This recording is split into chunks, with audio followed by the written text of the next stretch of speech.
Meeting. I am Councillor Andrew Husband, Leader of Durham County Council and Chair of this meeting. This meeting is being broadcast live through our YouTube channel. Before we commence with today's formal business, I would like to cover off some of the housekeeping issues for us all to follow. Please switch off or make silent your mobile phones and all other devices. Keep microphones switched off at all times unless invited to speak by myself as the Chair. When invited to speak, please switch on the microphone nearest to yourself and introduce yourself. So we've got item 1, apologies.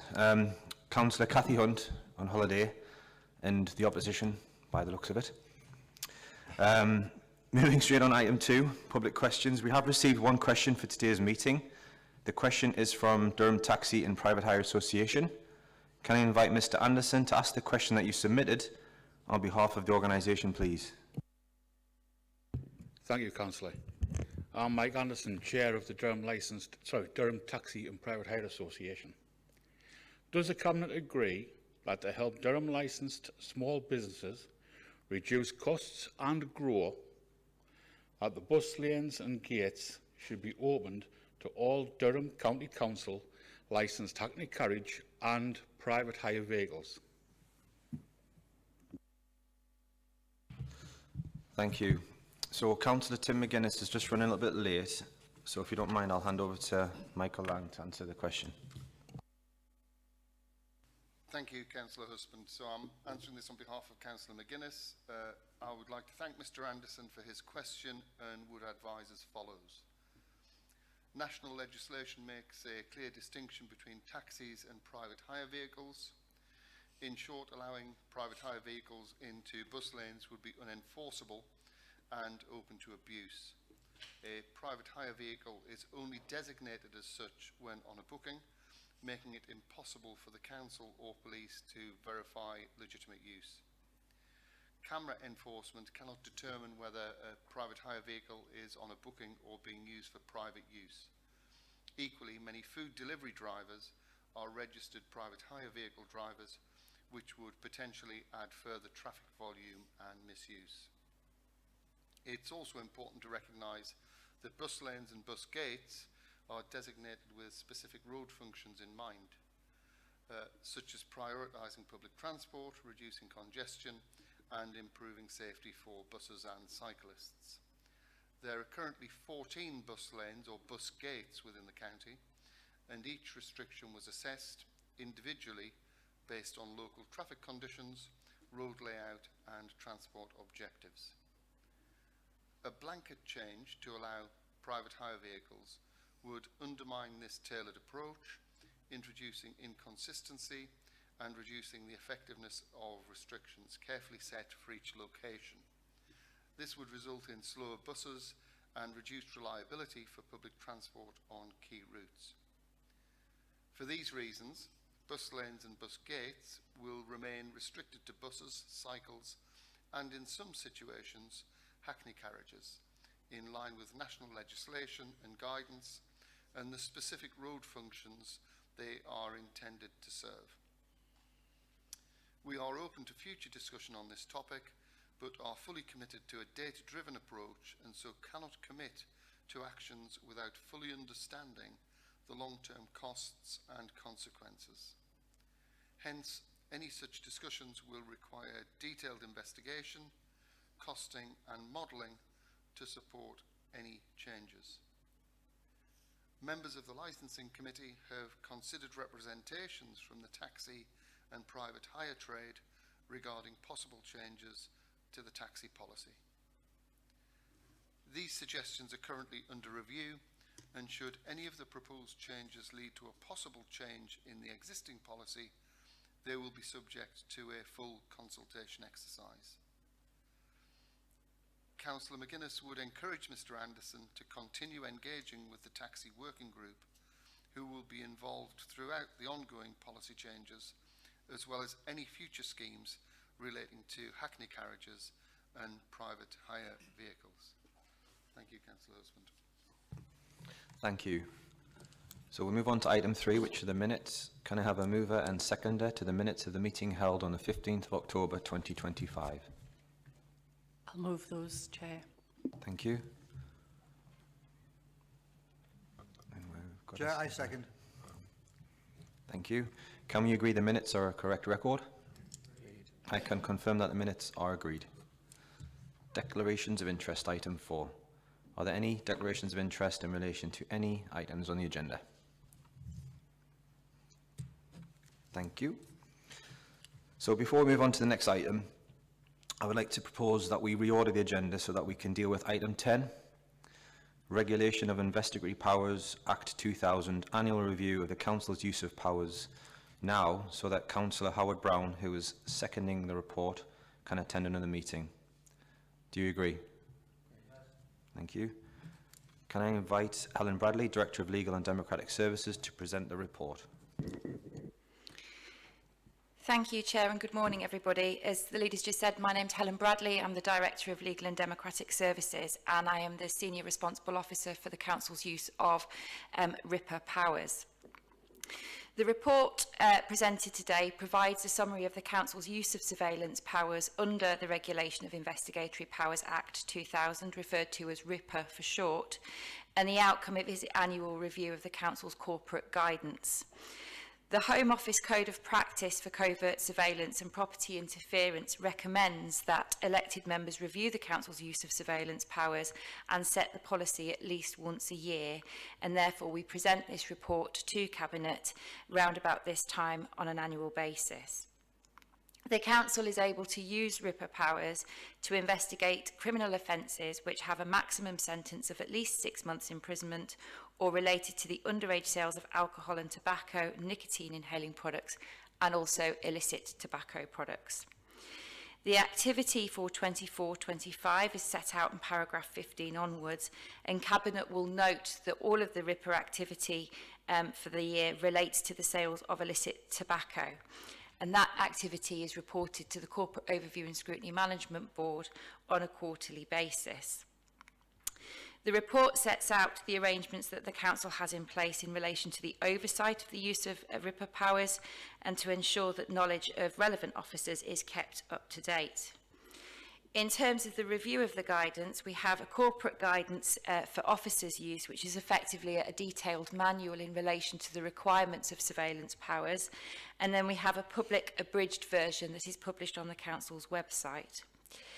We are proposing some minor changes to the corporate guidance document to reflect a change in name from Neighbourhoods and Climate Change to Neighbourhoods and Environment, but there are no changes in legislation or the codes of practice that would require a significant change to the guidance.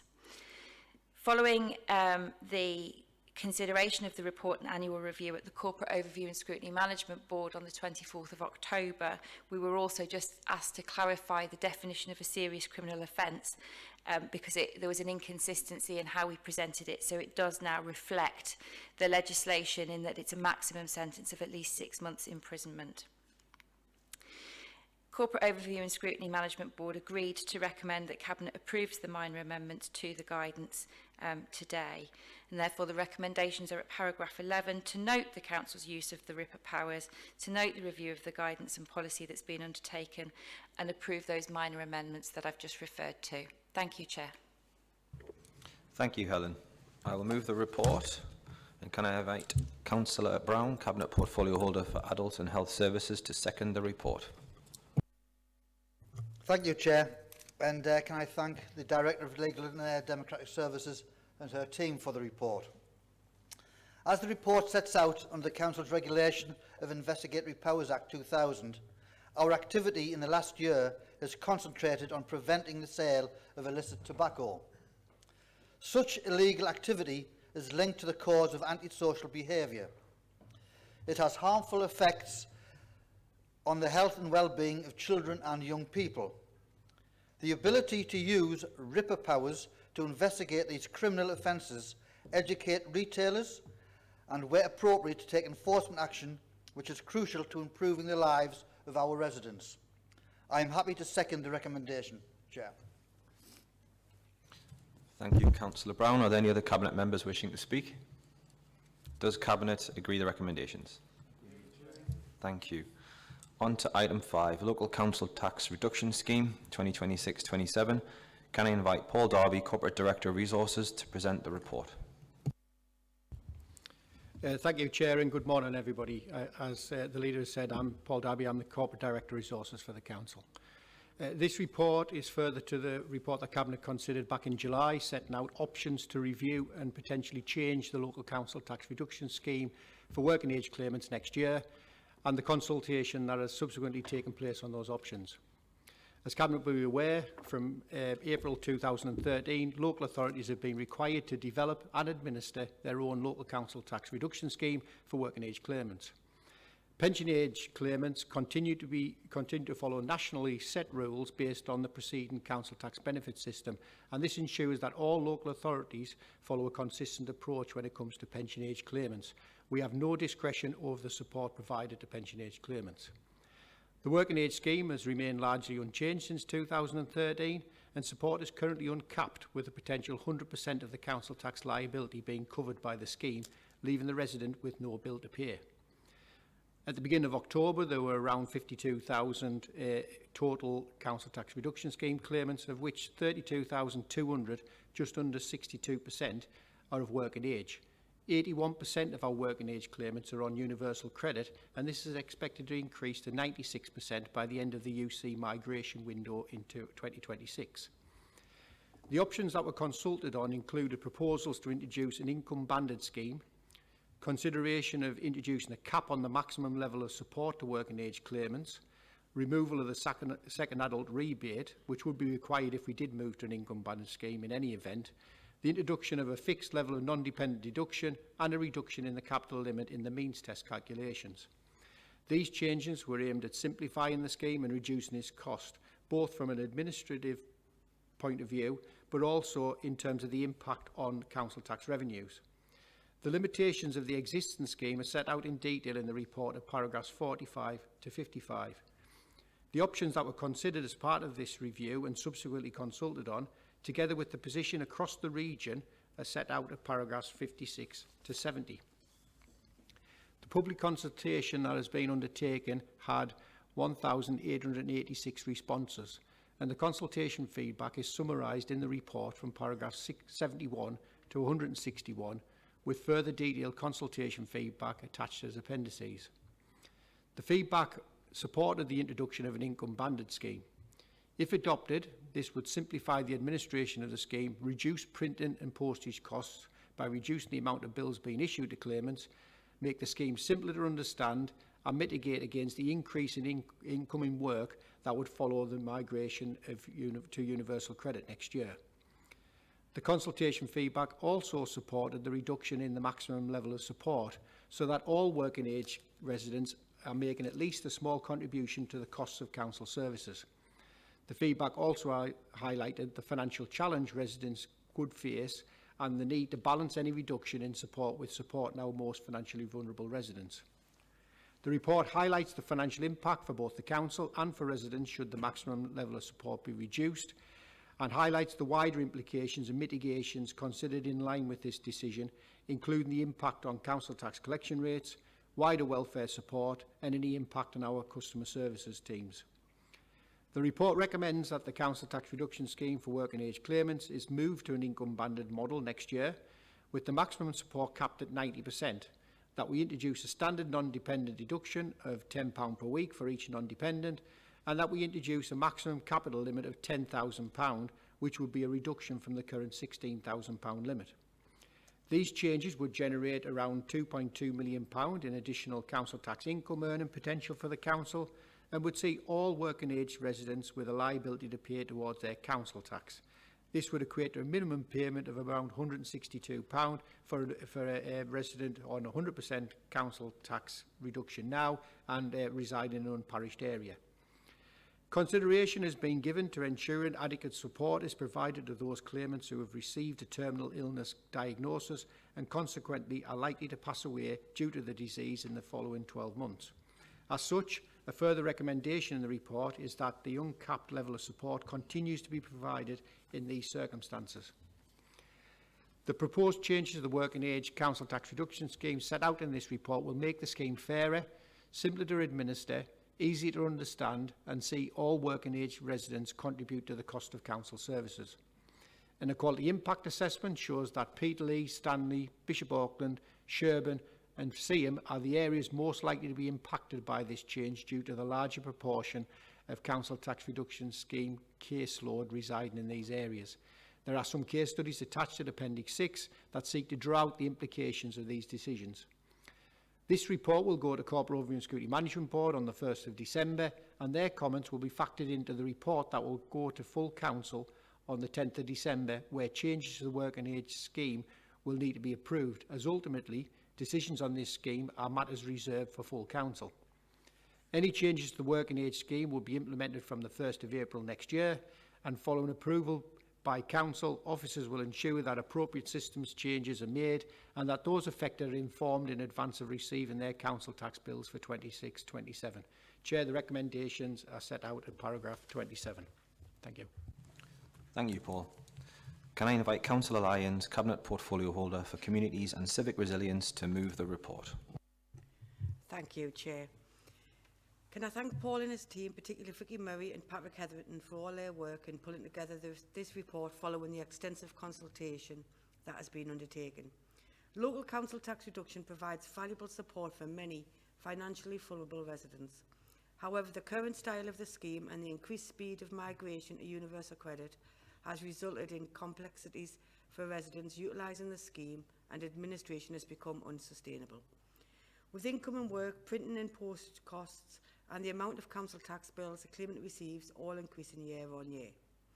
The proposals before us today do not impact on pension age claimants, as their scheme continues to follow nationally set rules based on the preceding council tax benefit system, ensuring that all authorities follow a consistent approach and treat pensioners the same. The locally led nature of the Working Age scheme means that it varies from local authority to local authority. Here in Durham, the Working Age scheme has remained largely unchanged since 2013. However, 81% of our Working Age claimants are on universal credit currently, and this is expected to increase by 96% by the end of the UC migration in 2026. The current scheme was designed before universal credit migration, and as the migration has progressed, we have seen some significant impacts, as the Corporate Director has outlined. This means that our administration costs will continue to increase as income and work linked to the universal credit claimants continue to grow. On average, a universal credit claimant receives 11 council tax bills per year, and it is anticipated that we will see income and work exceed 250,000 work items per annum without changes to the current scheme. On this basis alone, a move to an income-banded scheme, as many others have done, makes perfect sense, as it will simplify the scheme and reduce the administrative burdens. A reduction in the maximum level of council tax reduction support from 100% also presents an opportunity to increase the council's income generating powers and reduce the cost of the scheme, whilst, and perhaps most importantly, ensuring that every working age household makes a contribution to the service we provide. If the scheme remains at the current level, savings will need to be found from elsewhere in order to present a balanced budget. The public consultation had 1,886 responses, a fantastic level of engagement from residents, partners and other stakeholders, and the feedback overwhelmingly supported the introduction of an income-banded scheme. The consultation feedback also supported the reduction in maximum support, but also highlighted the financial challenge residents face and the need to balance any reduction in support with supporting our most financially vulnerable residents. The report highlights the financial impact for both the council and for residents should the maximum should the maximum support level be reduced, and highlights wide implications and mitigations considered. In line with this decision, including the impact on council tax collection rates, wider welfare support and any impact on our customer services. Having carefully considered the consultation feedback and factoring in the council's financial position, I fully support that we recommend to council next month that the local council tax reduction scheme for working age residents is moved to an income-banded model with maximum support capped at 90%, and that a standard non-dependent deduction of £10 per week for each non-dependent is introduced, with the maximum capital limit reduced from 16,000 to 10,000. The move to an income-banded scheme will result in the removal of the second adult rebate also. These changes are forecast to generate £2.161 million in additional council tax income for the council, and would see all working age residents left with at least a 10% liability to pay towards council tax. In line with the review of the scheme, careful consideration has been given to ensuring that adequate support is provided to those claimants who have received a terminal diagnosis and consequently are likely to pass away due to the disease in the next 12 months. As the Corporate Director says, as such, a further recommendation of the report is that uncapped support is continue to be provided in these instances. In summary, these changes will make the scheme fairer, simpler to administer, easier to understand, and see all working age residents contribute to the cost of council services. This report will be considered by Corporate Overview and Scrutiny Management Board on the 1st of December, and their comments will be factored into the report that will be presented to full council on the 10th of December, where the final decisions will be taken, with any changes to the working age scheme being implemented from the 1st of April 2026. Chair, I move the report and the recommendations as set out at paragraph 27. Thank you. Can I invite Councillor Grimes, Deputy Leader of the Council, to second the report? Thank you very much, Chair, and thank you to Councillor Lyons as well. I think it's worth saying that Councillor Lyons and I are both from Stanley, which is one of the areas which will be impacted most by the introduction of this scheme, but it is one that's going to ultimately be fairer, and we've decided that on balance it's the best approach for our county. I'd like to also thank the officers who've been involved in the review of the local council tax reduction scheme and who attended many consultation events to explain the proposed changes and actually analyse the feedback that was coming through. Ultimately, providing a fair, efficient and effective system of support is vital for our residents, and the changes proposed not only deliver this, but also reflect the current state of the welfare benefits system. As has been said already, the working age scheme here in Durham has remained largely unchanged since 2013. But in that time, the majority of working age claimants have moved on a universal credit, which has led to our current system being overcomplicated and requiring excessive administration, at a time when neither the council nor our residents can actually afford that to be the case. There was a range of views and mixed feedback received during the consultation, but generally the feedback from the consultation was that everyone should be paying towards council services, while recognising that we need to support our most vulnerable residents. The recommendations seek to strike a balance and deliver on this combined view. The introduction of a cap of 90%, it's worth noting, would actually bring the council scheme in line with the majority of other councils, something that the previous administration failed to do. It would generate some additional council tax revenues that will be vital in order to help meet the financial challenges the council currently faces. And they are significant, and we'll get to some of those a bit later on in the agenda. You know, when I am speaking to officers at the moment, it feels like Paul Darby is more like Ebenezer Scrooge, and I'm hoping that by the end of this year, Rachel Reeves may well have meant that Paul Darby is a bit like Scrooge at the end of the film, as opposed to the start.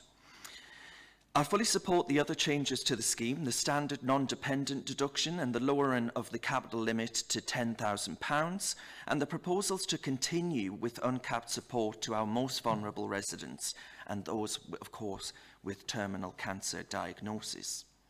With that, Chair, can I second the report and the recommendations at paragraph 27? Thank you, Councillor Grimes. Are there any other Cabinet members wishing to speak? Does Cabinet agree the recommendations? Thank you. On to item 6, Council Tax Base 2026-27, forecast surplus deficit on the Council Tax Collection Fund and grant payments to town and parish councils. Can I invite Paul Darby, Corporate Director of Resources, to present the report? Thank you, Chair. This report does three things. As it says in the title, it sets the tax base calculations for the council, the police, fire, City of Durham Charter Trust and for individual town and parish councils.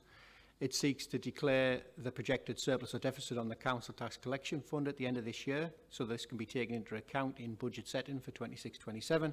And finally, it outlines proposal to cease the grant payments to town and parish councils in full from next year.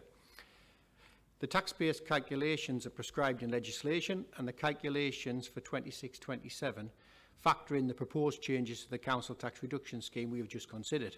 and which will need to be agreed by full council on the 10th of December. Therefore, the tax base calculations are subject to that council decision next month. The provision for non-payment that's been factored into the tax base calculations has been retained at 1%. In other words, we assume over time we will recover at least 99% of all council tax bills that are liabilities that are issued. The overall tax base calculations and the position for budget setting for 26-27 are set out at Appendix 2. The tax base next year is to be set at 151,633.6 Band D equivalents, which equates to a 1.93% increase on the tax base for the current year, with 0.71 percentage points of this increase related to the changes to the local council tax reduction scheme for working age claimants. The tax base is broken down by parish area at Appendix 3, which shows a net increase or decrease for each individual parish year on year. Details of how the tax base is calculated are explained at paragraphs 36 to 53 in the report, and there is a summary table of paragraph 51 which compares the current year's calculation against next year's tax base calculation. The Council Tax Collection Fund is forecast to be in surplus to the 31st of March 26, and this takes into account both the in-year position and the brought forward position at the end of last year. The Council's share of this is around 329,000, with the police share being 43,000 and fire 19,000 also shared in that forecast surplus, as set out in the table of paragraph 57. Since 2013, this council has been making grant payments to town and parish councils to partially offset the impact on their tax bases from the introduction of the local council tax reduction scheme. The budgeted and actual payments in the current year are around £1 million, and this was due to be reduced by £250,000 to £750,000 next year as part of the previously agreed MTFP savings. But one of the MTFP savings proposals that we'll consider in the next report is to remove these payments in entirety from next year. 56 of the 110 town and parish councils across the county currently receive these payments, and in Appendix 4, the impact on each local precepting body is exemplified in terms of their change in tax raising capacity year on year, any loss of grant payments next year, and the net position, together with details of what this might mean in terms of local tax increases if the individual town or parish council sought to recover this position from local council taxpayers instead of making savings to offset. The removal of these grant payments will be subject to consultation with the public and with stakeholders as part of the Phase 2 budget consultation we will discuss in the next report, and that consultation will run from the 21st of November to the 4th of January. Letters have been sent to the clerks of all of the town and parish councils to inform them of these proposals and to advise them to plan on that basis, with a deadline for their precepts to be submitted being the 23rd of January next year. Chair, the recommendations are set out at paragraph 17. Thank you, Paul. Can I invite Councillor Grimes, Deputy Leader of the Council, to move the report? Thank you, Chair. Setting the tax base and declaring the forecast surplus or deficit on the Council Tax Collection Fund is an important component of our annual budget setting process. Calculating and forecasting our tax base is complicated and requires officers to make prudent assumptions about what will happen over the next 18 months, both in terms of the number and the type of property mix across the county, but also on who will occupy those properties, hopefully with better success than Mystic Meg. Those calculations have been more complicated this year, though, due to the need to model the impacts of the proposed changes to the local council tax reduction scheme for working age claimants from April of 26. Based on those forecasts and calculations, the council tax base we will use to calculate our council tax next year shows an increase of 1.93% on the figure we used to set the budget this year.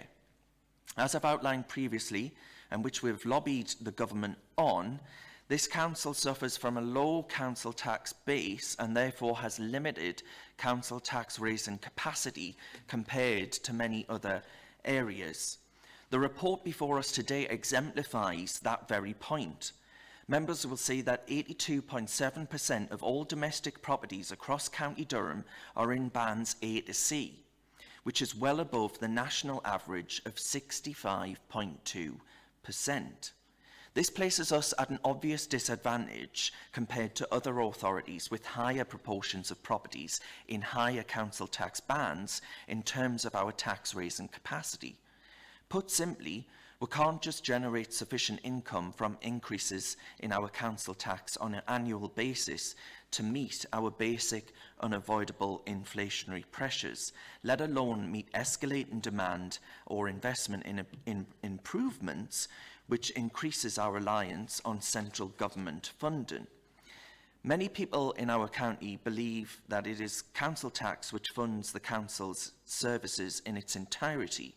That actually couldn't be further from the truth, with council tax only funding around 21% of our gross expenditure.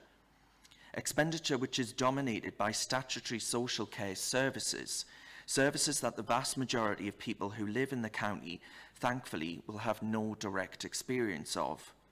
As the Corporate Director has noted, the Council Tax Collection Fund is forecast to have a surplus to the year end of £391,000, and our share of this is £329,000.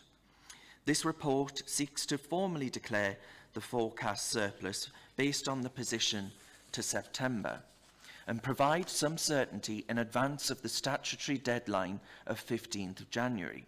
The police and fire authorities have been notified of the position we are declaring as part of this report and their position for budget planning purposes.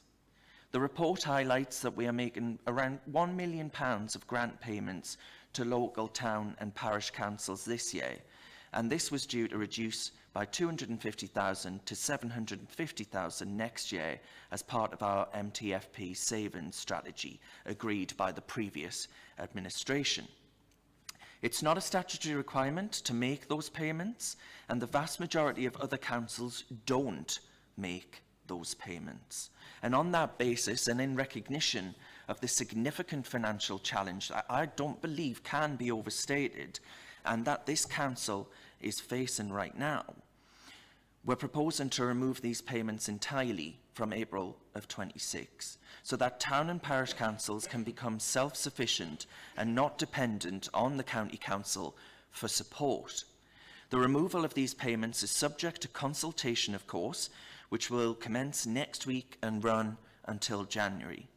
The individual town and parish tax bases and their overall position, factoring in the proposed removal of the grant payments from next year, which affects around 50% of town and parish councils, as only 50% receive the payments, is set out in some detail in the appendices of this report. Officers have written to the clerks of these town councils to inform them of their tax base and the impact of the withdrawal of these payments from next year. And with that, Chair, I'm happy to remove the report and the recommendations as set out in paragraph 17, and I thank again Paul and his team for the important report.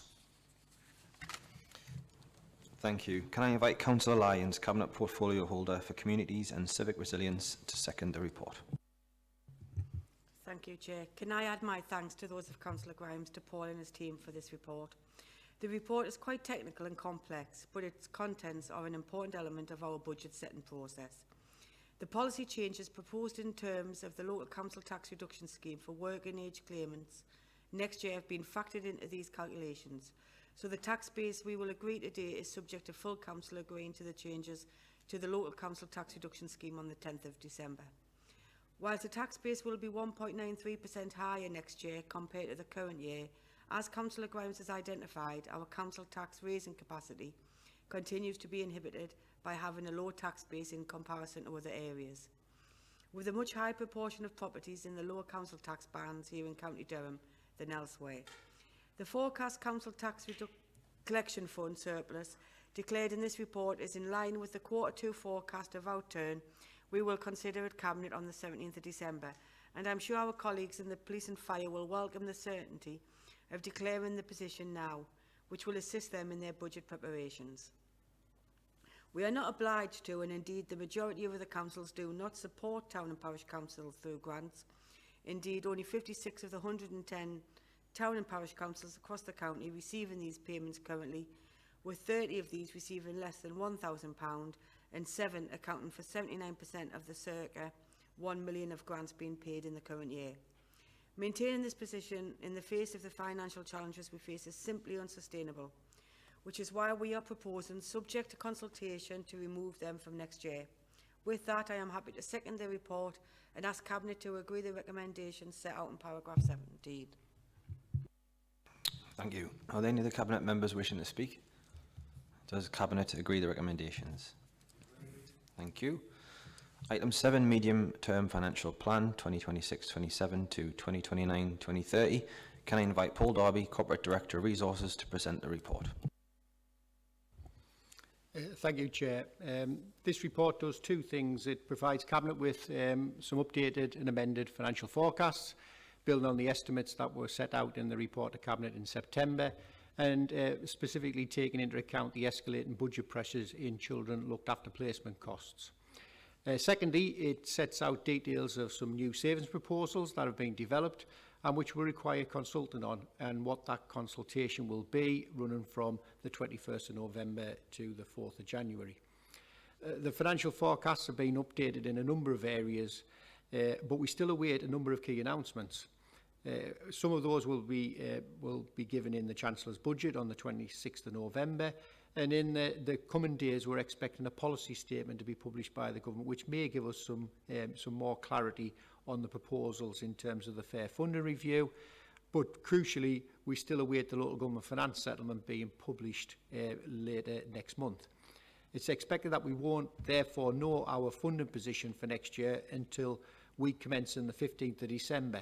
So the forecasts in terms of the impact of the fair funding review and the figures that are set out in this report are in line with the position we reported in September.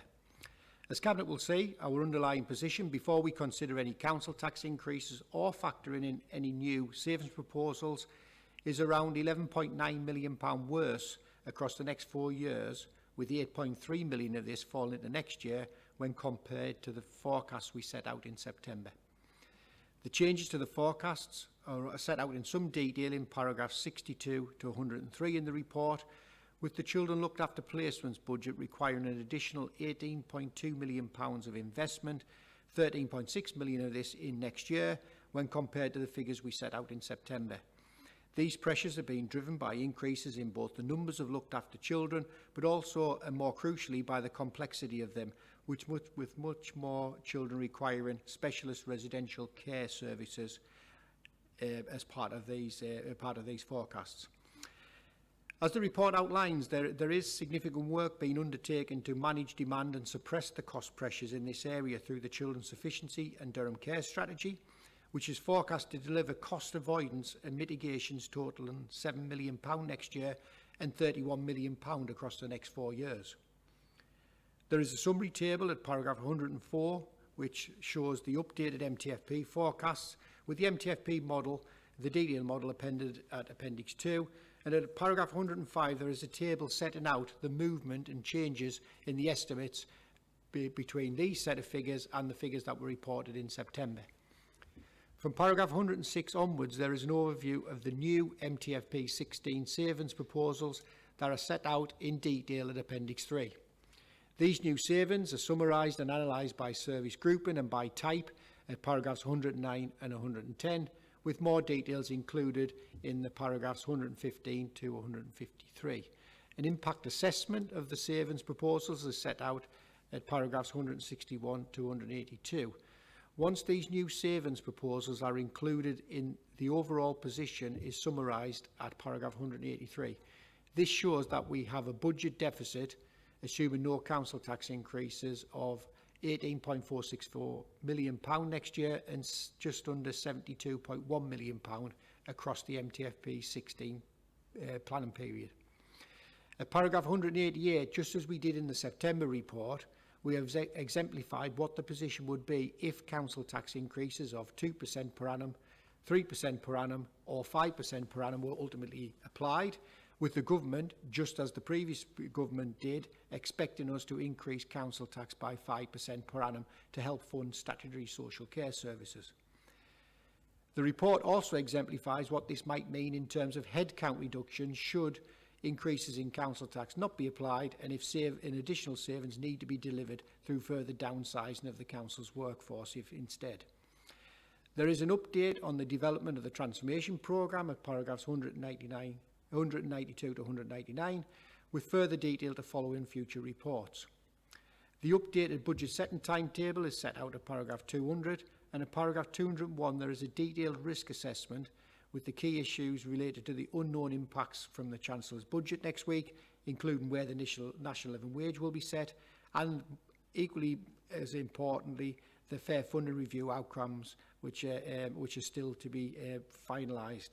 And we'll need to continue to monitor the Children Looked After Placements budget and the delivery of the Children's Sufficiency and Durham Care Strategy in terms of those significant mitigations in particular. This report will be considered by Corporate Overhead and Scrutiny Management Board on the 1st of December, and their views will be reflected in the next report to Cabinet on the 21st of January, where Cabinet will receive a further update following the publication of the budget and the local government finance settlement, alongside the feedback from the budget consultation from Phase 1 and Phase 2 in that report. Chair, the recommendations are set out at paragraph 39. Thank you, Paul. Can I invite Councillor Grimes, Deputy Leader of the Council, to move the report? Thank you, Chair. I don't know about anybody else, but I'm not enjoying this episode of the Paul Darby Show. We need to make sure that Paul Darby can be less Grinch-like. So, Rachel, if you're listening, please dig deep, dig deep. Can I thank Paul again for this thorough report, which updates the forecasts were considered at Cabinet in September. Though looking at the figures, you know, I repeat, I wish that they hadn't bothered updating them, as they make for thoroughly depressing reading. And, you know, it's no joke. I wish it was, but it's no joke. As I said in September, to be crystal clear for residents, this isn't a budget-setting report. No decision on council tax has been made, despite what you might be reading in the Northern Echo or other places. That happens in February. Though the ability to avoid having to make some difficult decisions on council tax increases next year is becoming harder based on those updated figures, which wipe out the impact of £10 million of savings that we've worked hard to develop over the last few months following the election in May. The updated numbers show that the scale of the hole the government leaves us in, if the council refuses to increase council tax, in line with the government's expectations. I say expectations, it's more like a sort of demand, you know, they point a revolver at your head and say jump.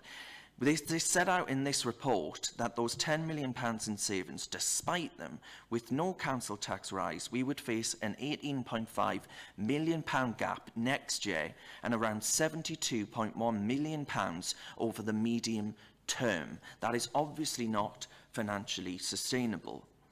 If it wasn't challenging enough on those sets of figures alone, after 15 years of squeezed grants, increased inflation and rise in demand, and yes, councils across the land being pushed to do more with less, don't know about any other members, but that was one thing I heard more than anything else in the election. I have every sympathy with the frustration voiced by those residents who are being asked to pay more and more for less and less and less.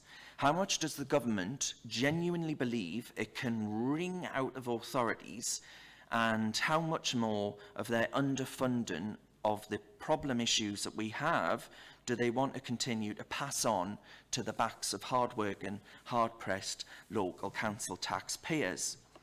The biggest cost drivers that we're facing are driven by national decisions that we must legally fund. Each 1% national pay award that we don't control costs around £3 million. We've already had to find 0.6 million this year because the award landed 0.2% higher than was forecast. The national insurance increase last year was an obvious example of a budgetary pressure that we were landed with late in the day.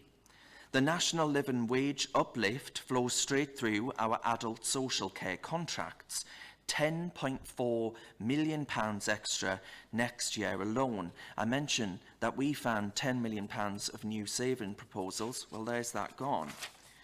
Children's looked after placement costs are set to increase by a whopping £19.4 million next year alone, and our home to school transport pressures remain acute and, if anything, could worsen. That's why we're doubling down on challenging these costs and taking steps to turbocharge the reviews and interventions through the Children's Sufficiency and Durham Care Strategy and Home to School Transport Board, looking at in-house capacity and provision and better market management, including working with our regional colleagues to establish a care collaborative effort. Our planning assumptions remain prudent in the face of stubbornly high levels of inflation. Pay at 3% next year, pay at 2% thereafter. If inflation isn't tamed nationally, and I didn't hear much good on the news this morning, that actually come the budget at November 26, if that isn't tamed, those figures may well need revising before we set our budget in February of next year. And heaven forbid if the Chancellor makes matters worse in the budget next week, but our track record would suggest I needn't be too optimistic. And these forecasts, of course, ignore the high needs send deficit position, which will escalate to a whopping £39.7 million this year end. And with that deficit being put on the Never Never and cash flowed by the Durham taxpayers, whilst the government kick that particular can firmly down the road, I do believe that Miss Reeves is now probably the best striker with a chance of making the England team. Kicking that can down the road is the result of the government delaying the required reforms. And ultimately, this is about care, this is about children, this is about prioritising our people. And my colleagues, I do say this, we're going to have to make tough choices to balance service reductions. You've heard some of them mentioned already against tax rises if the government continues to underfund the costs of statutory services to meet parliamentary mandates. Since May, we've been getting under the bonnet, reviewing contracts, stripping out costs and binning expensive gimmicks of the last administration. We've achieved a lot in a short time, but making lasting and meaningful transformation will take time, something that Councillor Gray is very keen on doing. Time we don't have, though, in advance of setting the budget next year, particularly given the uncertainty over the grant settlement for next year. We're focusing on wringing out waste, protecting the frontline services that people cherish and rely on, and fighting for a fair deal from government. And I can say that if officers in this room look like Scrooge right now, what will they look like over their Christmas turkeys when they're setting the budget? Goodness only knows. I do hope the government listen to County Durham for a change. If after all of that a rise is unavoidable, residents should know it for what it is, and I say this with a full heart. A government-designed stealth tax landing on their council tax. This isn't some local vanity project of old. We urgently need a multi-year settlement and a genuinely fair formula and funding allocation that recognises places like County Durham, and without this, I worry where this council and the wider sector, frankly, will be heading. With that, Chair, I'm sorry to depress you, I move the recommendations at paragraph 39. Thank you, Darren. We do recognise that we need to grow the council tax-paying population, increase job opportunities, expand the availability of good quality housing, some of that we don't have a choice thanks to the Labour government, but anyway, thereby generating more wealth and prosperity if we ever to get ourselves out of this perennial cycle of tax rises and cuts year on year in order to balance the books. We want to create the circumstances for growth and prosperity, encourage new investment in the county by engaging with a range of stakeholders and focusing on partnership working, creating joint ventures, but this will take time to bear fruit.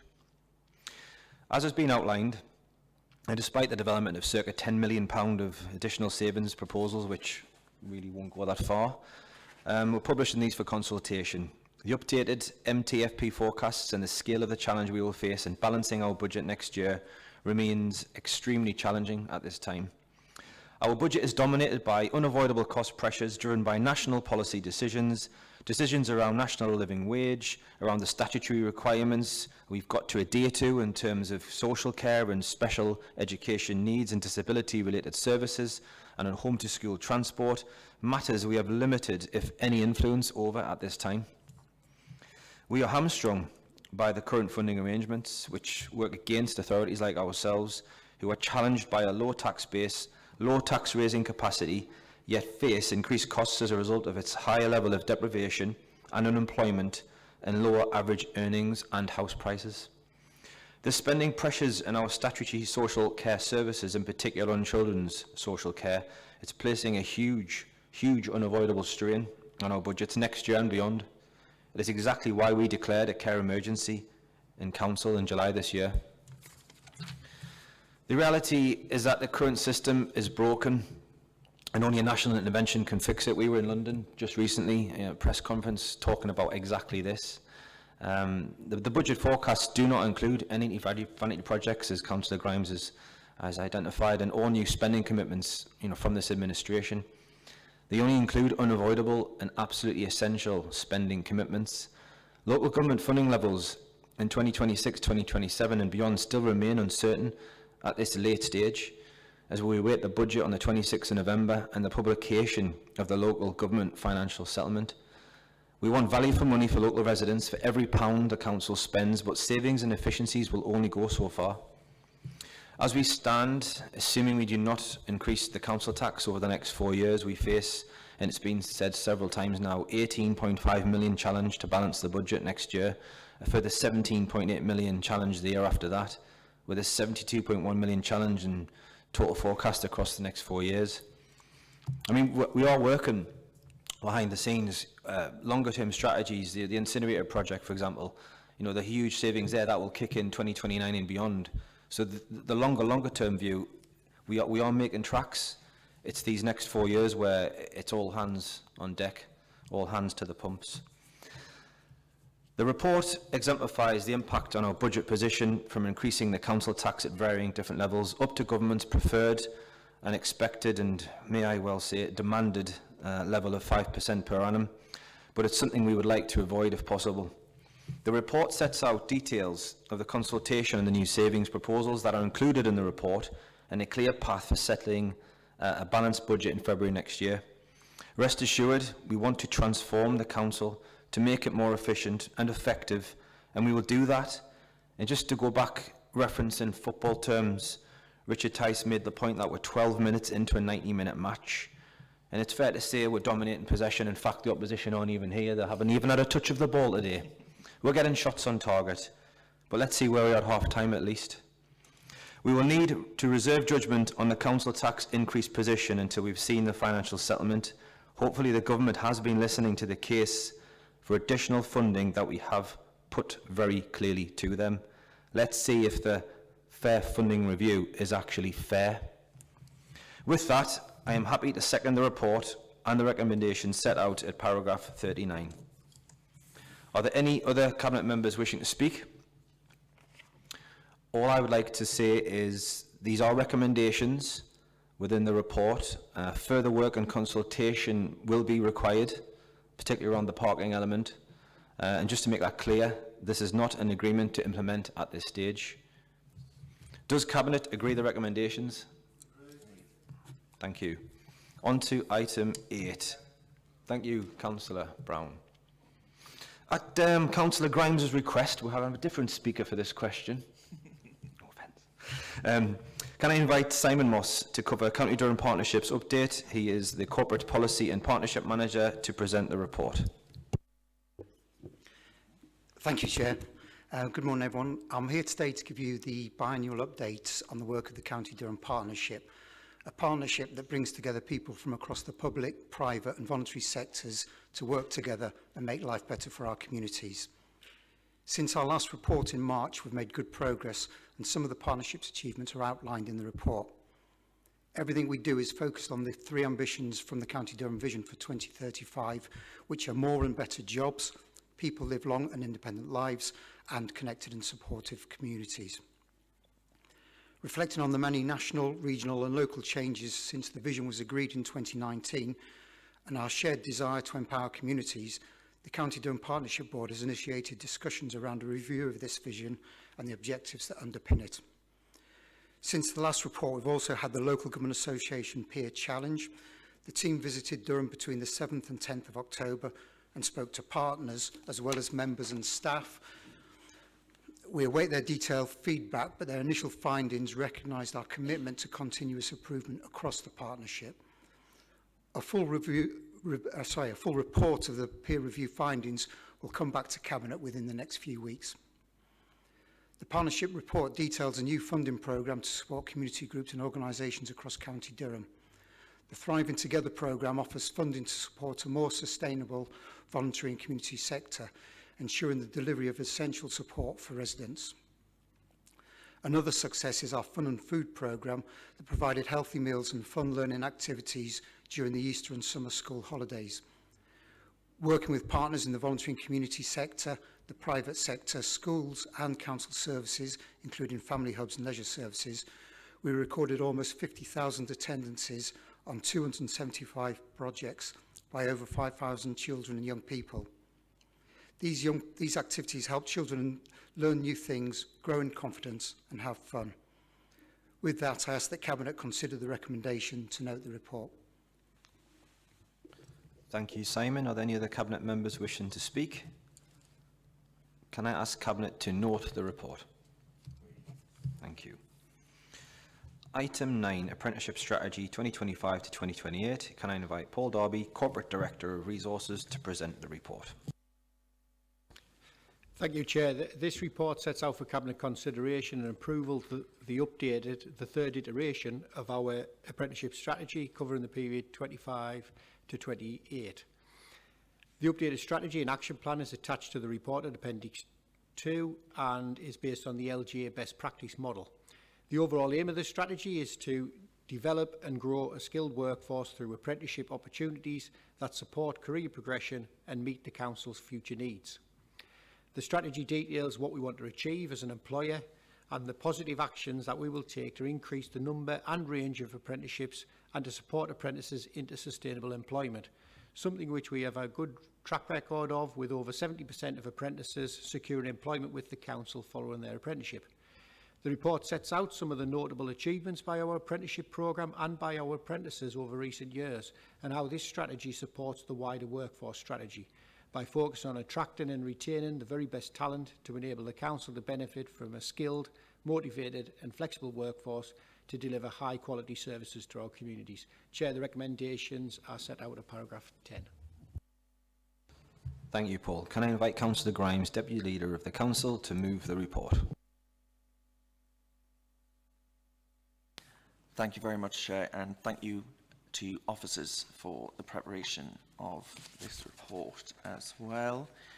Now, the updated strategy actually covers the period of 25, hang on, am I getting ahead of myself, am I? 8?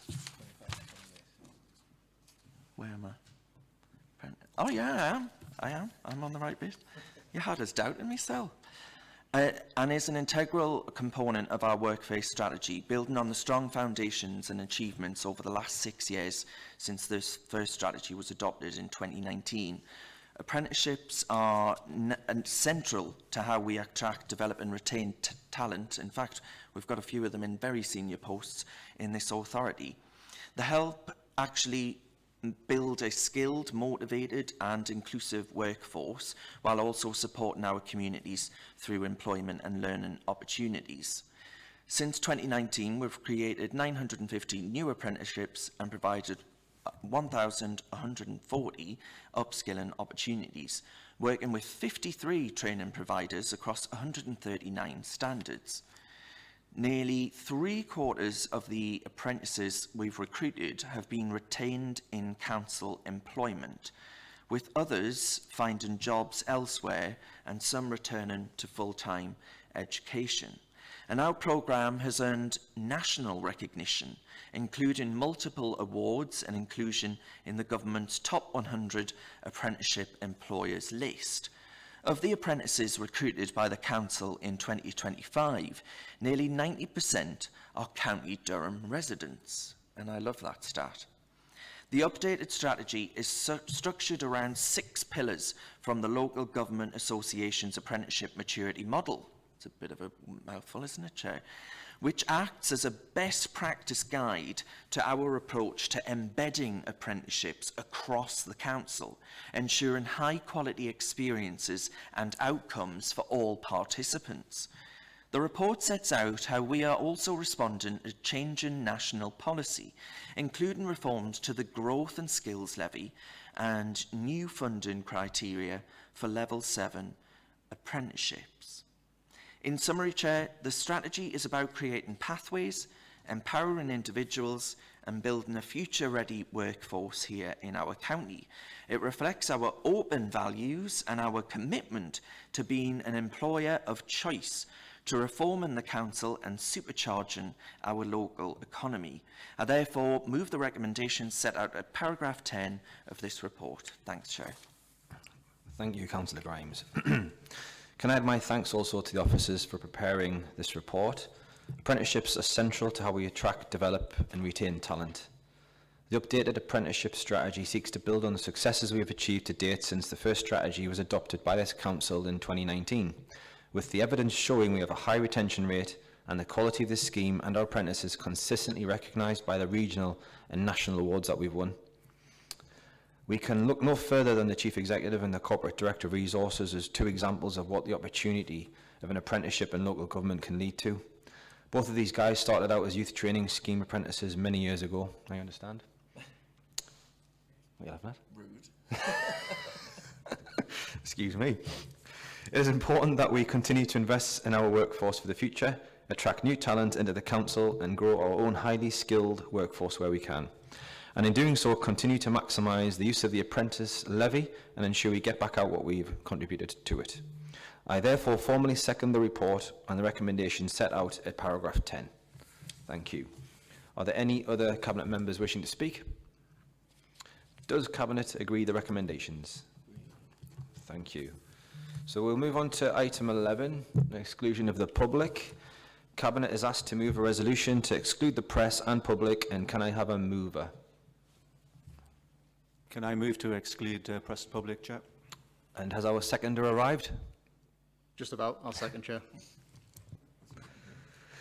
Does Cabinet agree the resolution? That concludes the public business for this part of the meeting. I would like to thank everyone for taking part and to those members of the public and media who have watched this meeting, including the opposition.